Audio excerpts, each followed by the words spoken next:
നമുക്ക് തിരുവനന്തപുരത്തേക്ക് പോകേണ്ടതുണ്ട്. അവിടെ ശിശുക്ഷേമ സമിതിയിൽ നിന്ന് സ്കൂളിലേക്ക് പോകുന്ന കുഞ്ഞു കുട്ടികൾക്ക് എ റഹീം MP പഠനോപകരണങ്ങളും ബാഗുകളും അടങ്ങുന്ന കിറ്റൊക്കെ വിതരണം ചെയ്യുകയാണ്. നമുക്ക് തത്സമയ ദൃശ്യങ്ങളിൽ അത് കാണാം.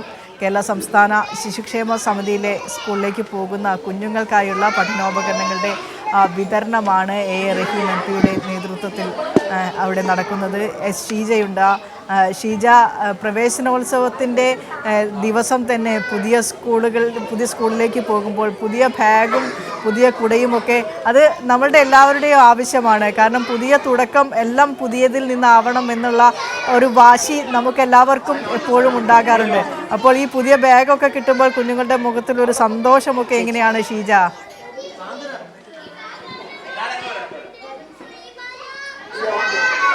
തീർച്ചയായും വിനിഷ, ഏതായാലും എല്ലാ കുഞ്ഞുങ്ങളെയും പോലെ തന്നെ സ്കൂളിലേക്ക് പോകാൻ പുറപ്പെടുകയാണ് ശിശുക്ഷേമ സമിതിയിലെയും കുരുന്നുകൾ.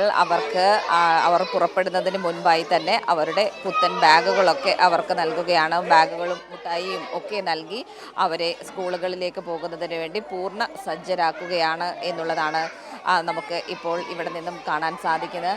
ആകെ 55 കുട്ടികളാണ് ഇവിടെ നിന്നും ശിശുക്ഷേമ സമിതിയിൽ നിന്നും ഇന്ന് സ്കൂളിലേക്ക് പുറപ്പെടുന്നത്. ഇതിൽ ആദ്യമായി സ്കൂളുകളിൽ എത്തുന്നവരുണ്ട്, വേനലവധിക്ക് ശേഷം സ്കൂളുകളിലേക്ക് മടങ്ങിയെത്തുന്നവരുണ്ട്. അങ്ങനെ ആകെ 55 കുട്ടികളാണ് ഇവിടെ തിരുവനന്തപുരത്തെ സംസ്ഥാന ശിശുക്ഷേമ സമിതിയിൽ നിന്നും പുറപ്പെടുന്നത് എന്നുള്ളതാണ്. അവിടെയാണ് ഇപ്പോൾ എ റഹീം MP എത്തി ആ കുഞ്ഞുങ്ങൾക്ക് ബാഗൊക്കെ കൈമാറുന്നത്.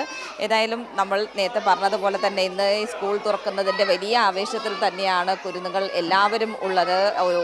ഒരു പിടി കുഞ്ഞുങ്ങൾക്ക് അവരുടെ അവധിക്കാലം അടിച്ചു പൊളിച്ചതിന് ശേഷം മടങ്ങി തിരികെ അവരുടെ കൂട്ടുകാർക്കൊപ്പമൊക്കെ ചേർന്ന് പഠിച്ച് ഉല്ലസിക്കുവാൻ വേണ്ടി മടങ്ങി എത്തുമ്പോൾ ഒരു കൂട്ടമാകട്ടെ ആദ്യമായി അറിവിൻ്റെ ആദ്യാക്ഷരത്തിൻ്റെ ലോകത്തേക്ക് എത്തുന്ന ഒരു സാഹചര്യം തന്നെയാണുള്ളത്. ഏതായാലും എല്ലാ കുഞ്ഞുങ്ങളും വലിയ സന്തോഷത്തിൽ തന്നെയാണ് എന്നുള്ളതാണ് നമുക്ക് ഈ ഘട്ടത്തിൽ ഇവിടെ നിന്നും കൂട്ടിച്ചേർക്കാനുള്ളത്. വിനിഷ, ശരി. ഷീജയാണ് സംസ്ഥാന ശിശുക്ഷേമ സമിതിയിൽ നിന്നും തത്സമയ വിവരങ്ങളൊക്കെ പറഞ്ഞുകൊണ്ടിരിക്കുന്നത്. അവിടെ കുരുന്നുകൾക്ക് അന്ന് സ്കൂളിലേക്ക് പോകാനിരിക്കുന്ന കുരുന്നുകൾക്ക് എ റഹീം MPയുടെ നേതൃത്വത്തിൽ പഠനോപകരണങ്ങൾ വിതരണം ചെയ്യുകയാണ്.